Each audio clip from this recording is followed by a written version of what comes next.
Absolutely, really fired up. Our guys, for a number of weeks now have come out, played a really physical brand of football. That's what I told them in the locker room afterwards. And not an excuse for those guys, but we've got to clean up the finish there, knowing how to win. But it's a great win for our program to remain undefeated in the state of Oklahoma, establishing ourselves in this conference. Oklahoma high school recruits. You want to come somewhere, you want to play, you want to develop. We have put ourselves in that position, being undefeated in the state. Like I said, just there at the end, our guys had a lot of emotion just because of the noise that they've dealt with. But I think that what they did out on the football field, I'm super proud of, and even up to pregame, all the noise. I think Too Short said that if you can't hang with the big dogs, stay on the porch. So our guys did a good job of settling that with the scoreboard. Coach, I'll start off with you. Homecoming today, big day, big crowd. What was that juice from the crowd like, and getting your team ready to go out there and compete? Yeah, absolutely. Our guys, feed off at the community. The support is unbelievable. It creates an environment, that our guys do feed off of, and it's huge. There's, definitely when you talk about a 12th man or playing into that, I think that, our guys deserve it with all the work that they put in. But, what we talked about with homecoming, it's awesome having all the alumni back and everything like that. At the end of the day, they are the show, and that's what we talked about all week is this doesn't mean anything if you don't go take care of business, and they did a great job of taking care of business today. Coach, it's the first homecoming win since the 2017 season. What can you say about this year's team? What's different about it? All I know is this year's team is continuing to grow and progress, and what we talk about, there's a lot that you can go back before we got here, both as coaches, the players that are here.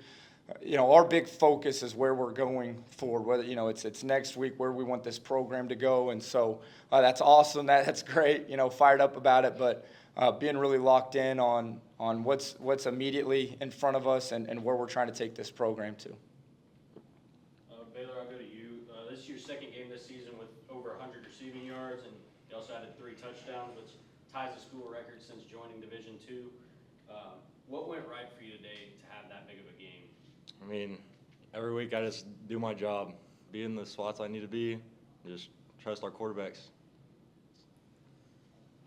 Baylor, MJ, he threw for 4, 3 of those going to you. Just talk about the connection that you guys have been able to build this season. Yeah, we built a pretty good connection. MJ actually lives under me, so I'm seeing him all the time. I love that guy. He's awesome. Kelton, what can you say about your game? You had several tackles, a big sack. Talk about your day. Oh, man.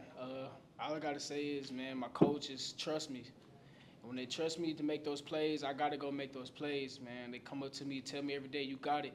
Because right before the game, telling me all good things, man. So, and it was my mom's birthday day. I had to do it for my mom. Love you, Ma. Kelton, after 2 big plays were let up, Sergio Kennedy only passed for 44 yards today. How was your defense just connected throughout the game? Man, Coach Lucas makes us so good, man, and he helps our team, really be together.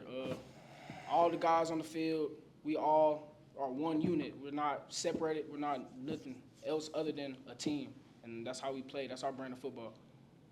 Coach, what can you say about your special teams unit? McBee had a 35-yard PAT, a field goal, and Miller Feely had several good punts. Yeah, they've done a great job all year. Again, it's in those moments where things get chaotic, settling down and regrouping. But those guys, it's again the stress that we put throughout the week of it's not just offense and defense. There's a special team side of it that's heavily stressed throughout the week. It's important to us, and those guys keep showing up making plays, and so that's awesome to see. Miller has had put together a really good year, punt the ball, and then the guys around him going down there and killing it, getting the ball down inside the 20, and McBee, showing up there, 2 years in a row now, just being pretty clutch with some of that stuff. And so really pleased with the effort that they're putting forward.